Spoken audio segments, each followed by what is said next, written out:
안녕하세요. 서민 입장에서 재테크 이야기하는 서민테크입니다. 저는 미국 주식 7억, 한국 주식 3천만 투자하고 있습니다. 재산이 마이너스 3천만 원부터 7억 이상 불릴 수 있었던 이유는 올바른 투자 원칙을 만들어서 꾸준히 주식으로 돈을 벌었던 것도 있었지만 큰 투자금으로 인생을 베팅할 시점에 세배 레버리지 ETF라는 좋은 종목이 있었던 것도 큰 이유였습니다. 1억이라는 투자금을 세배 레버리지 FNGU에 2022년 하락장 때 꾸준히 매수하고 수량을 모았고 목표 매도가까지 장기 투자를 하였기에 500%의 수익률을 얻는 경험을 할 수가 있었죠. 지금 투자하고 있는 솔라엣지와 속슬, XPLR도 똑같은 방법으로 투자하고 있어요. 속슬 같은 경우도 처음에 매수했던 단가에서 마이너스 75%나 하락했었지만 하락할 때 도망치지 않고 추가 매수하며 기다렸더니 어느새 본전 가까이 오게 되었습니다. 손절하지 말고 하락할 때 오히려 매수해야 된다는 걸 바보 같은 투자법이라며 비웃던 사람들은 말합니다. 하락 추세 때 매수하지 말고 상승 추세 때 매수해야 투자 시간 대비 좋은 수익률을 얻을 수 있다고 말이죠. 하지만 하락할 때 손절하고 더 하락할 때 매수해야지 라고 생각했던 사람들은 지금 상승 추세인데도 불구하고 매수를 망설이고 있을 것입니다. 왜냐면 자기가 생각했던 것보다 너무 많이 올랐기 때문이죠. 그래서 말은 쉽게 상승 추세에 사면 된다고 하지만 다시 또 하락할까봐 행동은 그러지 못한다는 거예요.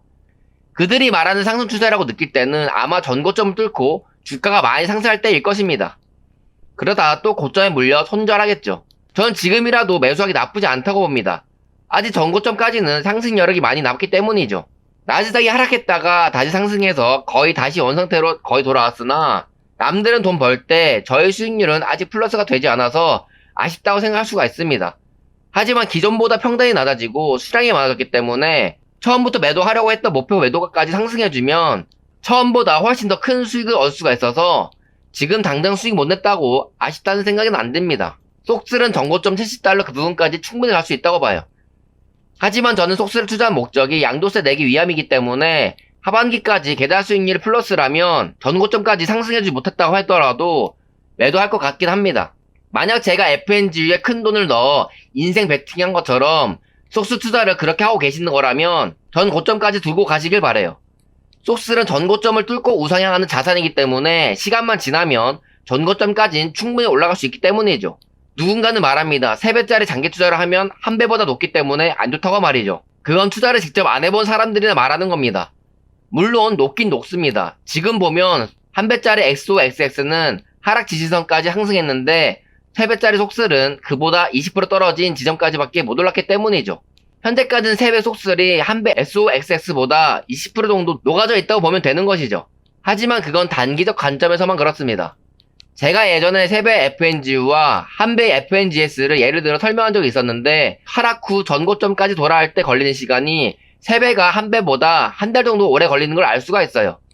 사람들은 이걸 보고 3배는 녹는다고 하죠. 하지만 길게 보잖아요.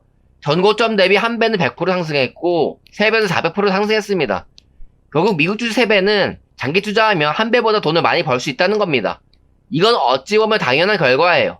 3배가 1배보다 보유할 때 내는 보유세도 더 많고 투자하기도 더 어렵기 때문입니다. 그래서 3배 레버리지를 실제로 투자해보지 않는 사람들이나 3배는 녹는다며 안 좋다고 말을 하는 것이지 실제로 투자해보면 장기 투자해서 녹는 것보다 상승하여 이득 보는 게 훨씬 크다는 걸 알 수가 있어요. 물론 3배는 변동성을 잘 견디는 투자자들이 해야 되는 것이지 초보자들이 하면 안 됩니다. 하락할 때 추가 매수할 줄 알아야 하며 변동성을 버티고 장기 보유를 할 줄 알아야 하기 때문이죠.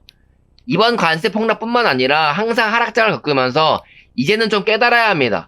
주식은 예측한 대로 흘러가지 않기 때문에 본인 생각으로 예측해서 매수하지 말고 전체적으로 많이 하락해서 이 정도면 싼 구간이라고 생각이 들 때 적극적으로 매수해야 된다는 것을 말이죠.